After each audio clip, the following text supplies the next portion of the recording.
Hi guys, how are you all doing? I am doing absolutely great. I am actually feeling incredible. My last video has got 2.7k views. Like, I am really not aware that how so many people are watching my videos. Like, I am so grateful, guys. I'm so glad. I'm so happy that you guys decide to tune up to this channel and put up with my drama. I am so thankful. Love you all. So I am here with the monthly wrap up of last month, that is of April. The thing is that in April I kind of dived into I was almost into a reading slump, but then I was well saved. And content wise also, no, I don't have like a huge list this time because I was taking it a bit slow. I had some academic things to complete, so I have been pretty busy, you can say. So but I have a quite a good list. I guess that you will be taking away something from this one. So without further ado, let's get into the video.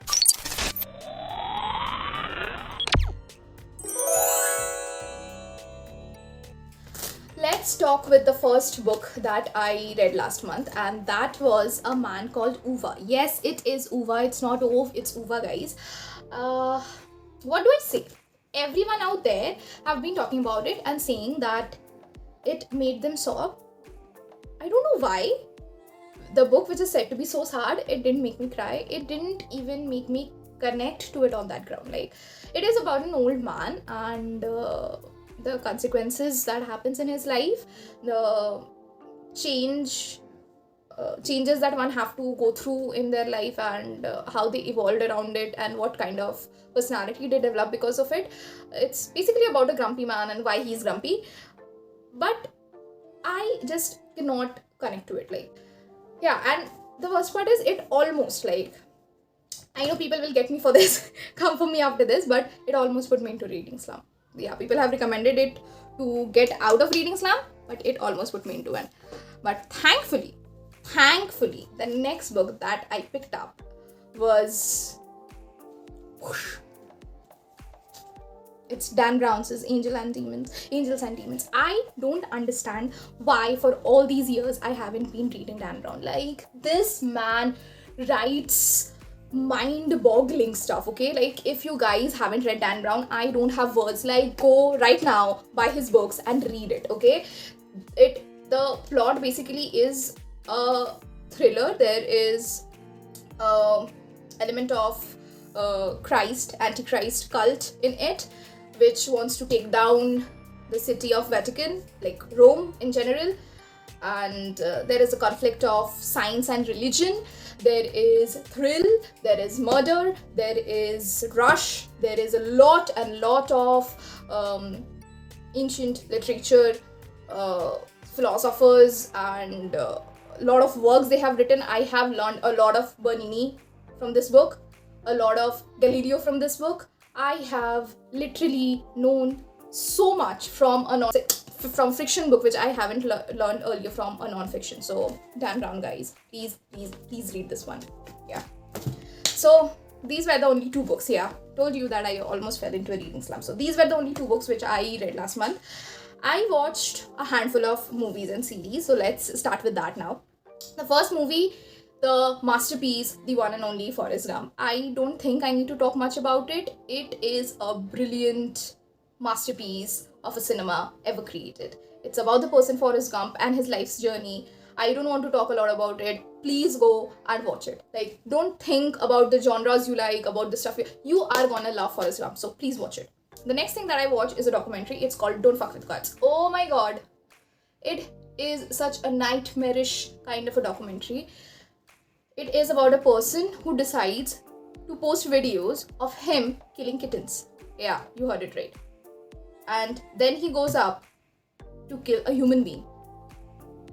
And there was a community of people, the internet nerds, who already predicted that it's gonna happen. Oh my god, it's so hot. Excuse me, guys, for this. Yeah, so there were a bunch of internet nerds who predicted this, but couldn't convince the authority. And it's the whole journey about how that this psychopath is being caught. It's the whole journey. It's about 3-4 episodes, I guess. It's brilliant. You guys can decide to watch it. It's binge worthy. The next thing I watched is WandaVision. I know it's super late, but the thing is that I wanted to watch, obviously, Doctor Strange and Multiverse of Madness, and there was a connection with this. I skipped WandaVision, God knows why, so I decided to watch it.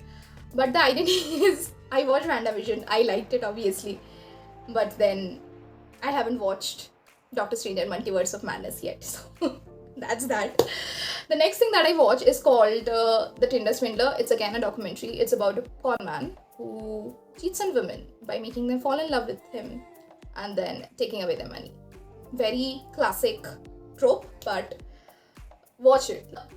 In other places where there is killers, where there are cheaters and con man and all, it's different when they are doing forgery and stuff. But when you fall in love with a man and then come to know that that man has cheated you, and not only you, several other women, like the pain and trauma it can give you. Yeah, so a good watch. You guys should watch it. The next thing that I watched is called 39. It's a K-drama. It is not those typical K-dramas that you see out there. It was about 3 friends who are in their 39 and some events which change their life, that at 39 how your world can go upside down any moment, just like that.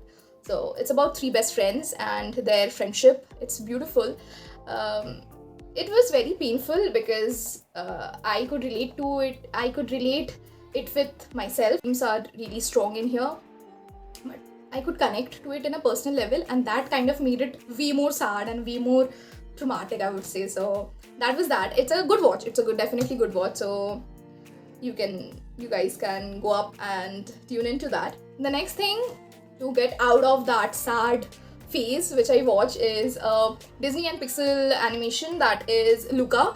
It's a brilliant concept. It's about sea monsters and how if they step out of water, they become human beings, and it's a journey that, like how kids are being restricted from the unknown, and that sort of makes them more excited and more curious about what's happening out there. The animation is brilliant. It's surely something that will lighten up your mood. So that's Luca. The next thing that I watched after this is an animated movie, Ghibli studio movie, that is The Wind Rises.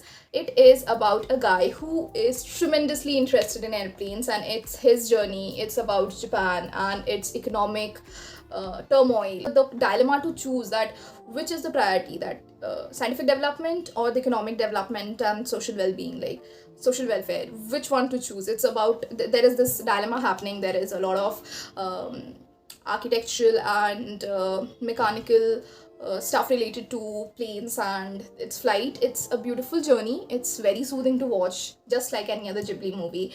So if you guys decide to, the biggest part is there is no such fantasy angle to it, which Ghibli usually has, and that is one of the reasons that I really loved about it. So it's definitely one of the best things that I have watched the last month. And then obviously I watched Stranger Things, and what to say, like the first episode almost made me feel like that the story has switched. Like all of a sudden it felt like it's some horror movie, and the episodes are huge, humongous. They are more than 1 hour. There is 1.5 hours as well. After watching the first episode, I was like, is it becoming a horror series instead?